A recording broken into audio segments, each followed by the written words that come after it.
സർക്കാരും ദേവസ്വം ബോർഡും പമ്പയിൽ നടത്തുന്ന അയ്യപ്പ ഭക്ത സംഗമത്തിൽ പങ്കെടുക്കുമെന്ന് ബിന്ദു അമ്മിണി. ഫേസ്ബുക്കിലൂടെയാണ് ബിന്ദു അമ്മിണി ഇക്കാര്യം അറിയിച്ചത്. സർക്കാർ പിന്തുണയോടെ കനത്ത പോലീസ് സുരക്ഷയിൽ ശബരിമലയിലെ പവിത്രമായ ആചാരം ലംഘിക്കാൻ ശ്രമിച്ച ആളാണ് ബിന്ദു അമ്മിണി. തിരുവിതാംകൂർ ദേവസ്വം ബോർഡും സംസ്ഥാന ഗവൺമെൻറ്റും ചേർന്ന് ശബരിമല കേന്ദ്രീകരിച്ച് ഒരു ആഗോള അയ്യപ്പ സംഗമം സംഘടിപ്പിക്കാൻ തീരുമാനിച്ചു.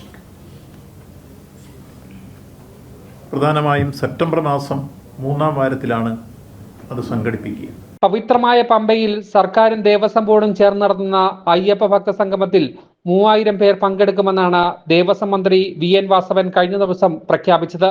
എന്നാൽ അയ്യപ്പ ഭക്ത സംഗമത്തിന് പിന്നിലെ ലക്ഷ്യങ്ങൾ ഓരോന്നായി പുറത്തു വരുന്നതിനിടയിലാണ് ബിന്ദു അമ്മിണിയുടെ ഈ പോസ്റ്റ്.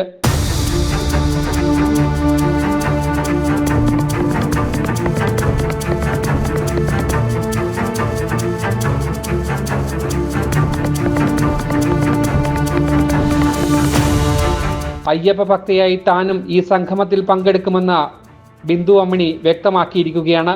എന്നാൽ സർക്കാർ ഔദ്യോഗികമായി ഇവരെ അയ്യപ്പ ഭക്ത സംഗമത്തിൽ പങ്കെടുക്കുവാൻ ക്ഷണിച്ചിട്ടുണ്ടോ എന്നാണ് ഇനി അറിയേണ്ടത്.